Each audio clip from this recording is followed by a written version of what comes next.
Halo, Assalamualaikum warahmatullahi wabarakatuh. Ketemu lagi dengan Insan Tutor, channel pemersatu YouTuber pemula. Baik, teman-teman. Ini kenapa teman-teman mungkin paham ya, banyak sekali konten kreator yang gagal atau YouTuber pemula yang gagal, bahkan berhenti di tengah jalan, muntaber ya, mundur tanpa berita. Karena biasanya cara berpikir konten kreator yang masih pemula, yang belum pernah terjun di dalam dunia online apapun itu, yang dilihat cuma satu aja, ya, gajinya puluhan juta, gajinya ratusan juta, terima endorse sana sini. Setelah itu apa? Ikut-ikutan, ya, ikut-ikutan. Sedangkan para pemula ini tidak pernah mengetahui bagaimana prosesnya, bagaimana pengorbanannya, bagaimana jungkir baliknya untuk memulai menjadi seorang konten kreator. Yang ada hanya ikut-ikutan dan melihat, oh seorang YouTuber ini gajinya gede, oh seorang YouTuber ini bisa terkenal. Tetapi lupa bahwasanya untuk memulai itu semua, teman-teman tidak pernah tahu dan tidak pernah mengerti bagaimana perjuangan seorang konten kreator pemula. Makanya mungkin dari 100 orang yang sukses cuma satu. 99 orang ini akhirnya berakhir dengan muntaber. Karena tidak bisa, ya, tidak bisa dan tidak tahu ilmunya, hanya ikut-ikutan saja. Padahal perlu teman-teman ketahui, semua konten kreator yang saat ini berpenghasilan puluhan juta dari YouTube itu membutuhkan pengorbanan, membutuhkan kerja keras, bahkan bertahun-tahun tidurnya kurang, dan saat ini sudah menikmati hasil. Itu yang lepas dari pengawasan teman-teman, khususnya pemula, ya. Yang teman-teman pikirkan tentunya kan kalau pemula ini kan gimana caranya secara instan harus punya penghasilan menjadi seorang konten kreator YouTube. Bahkan tidak sedikit yang mengeluarkan dana, mengeluarkan duit hanya sekedar pengen ikut-ikutan. Contohnya apa? Membeli subscriber, membeli jam tayang, yang justru ke belakangnya atau belakang-belakangnya justru akan membuat channelmu makin berantakan, ya.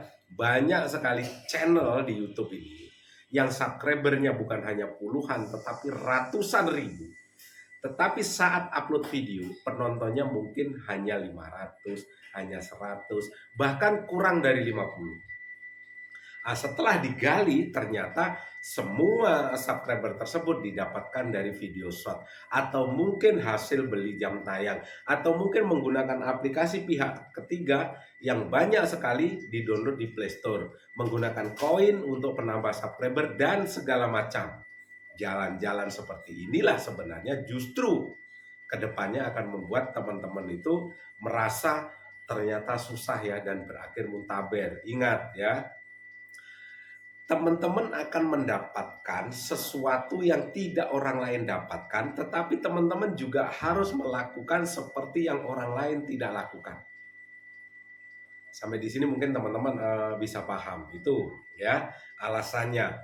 Terus jangan latah untuk membentuk sebuah personal branding atau memperkenalkan channelmu. Tentunya kan ada metode-metode yang memang perlu teman-teman pelajari. Mulai dari bagaimana algoritma itu berjalan, mulai dari bagaimana sistem itu berjalan, bagaimana aturan YouTube itu berjalan, apa yang tidak boleh dan apa yang boleh. Tetapi kembali lagi, YouTube adalah bisnis, ya. YouTube sendiri adalah company. YouTube bukan panti sosial. Jadi teman-teman harus mengikuti alurnya. Kalau teman-teman menjadi konten kreator itu tidak mengeluarkan duit, tidak mengeluarkan dana, artinya teman-teman juga harus kerja super ekstra, ya. Sedangkan teman-teman sendiri yang mempunyai budget, mempunyai duit, ingin membuka sebuah usaha, itu juga dibutuhkan perjuangan yang luar biasa. Itu pun belum tentu berhasil.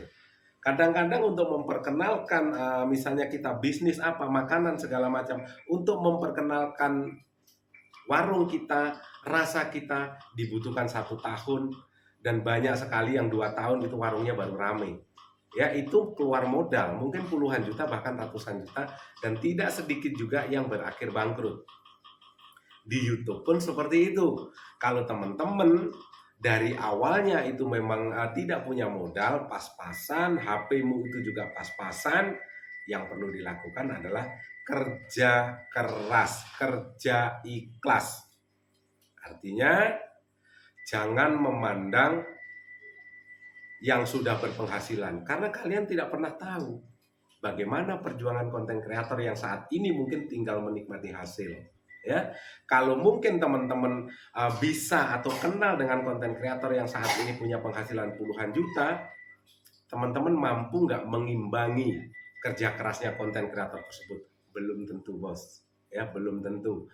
Apalagi kalian mungkin baru pertama kali terjun di dunia online, tidak tahu seluk-beluknya, tidak tahu strateginya. Itu semua dibutuhkan perjuangan, sekali lagi perjuangan. Jadi kalau kebanyakan YouTuber yang gagal, ini sudut pandangnya berbeda. Jadi sudut pandangnya bukan memang dilakukan dari hati, tetapi hanya ikut-ikutan, hanya melihat teman saya 1 tahun nge-YouTube kok penghasilannya bisa puluhan juta. Tapi saat teman-teman tidur, teman-teman nggak tahu apa yang dilakukan. Ya, teman-teman tidur, mereka nggak tidur semalaman. Semuanya ada di sana. Teman-teman mungkin lagi main-main, lagi ada acara, tetapi konten kreator nih bagaimana menerima bulian dari tetangga, bagaimana bulian dari saudara-saudaranya, bagaimana kata-kata yang mungkin menjadi pemicu semangatnya. Kadang-kadang di balik kesuksesan itu ada sakit hati, bos. Percayalah, ya. Orang sukses itu bisa karena sakit hati, tetapi bisa menyalurkan sakit hatinya dengan cara yang positif, ya. Sekali lagi, jangan pernah menyerah dan jangan pernah menganggap bahwasanya perjuanganmu sudah paling susah. Ingat ya, yang perlu teman-teman ketahui. Kalau teman-teman hanya berpikir bahwa nge-YouTube itu susah, yang teman-teman dapatkan adalah susah. Tetapi kalau teman-teman merasakan bahwa nge-YouTube itu mudah, rasa ya, kalau teman-teman bisa merasakan bahwa YouTube itu mudah, maka semuanya juga akan mudah. Ingat, yang kamu dapatkan itu sebenarnya sudah kamu rasakan saat ini. Tetapi kalau hanya berpikir, bisa jadi pikiran itu hanya hayalan semata, ya. Sekali lagi, terus berdoa, karena doa itu adalah rasa, rasa itu adalah doa. Saat kamu berdoa, tetapi kamu tidak pernah merasakan bagaimana doa itu terkabul, ya itu hanya sekedar angan-angan. Ya, sukses selalu, salam buat keluarga, wabillahi taufiq wal hidayah. Assalamualaikum warahmatullahi wabarakatuh.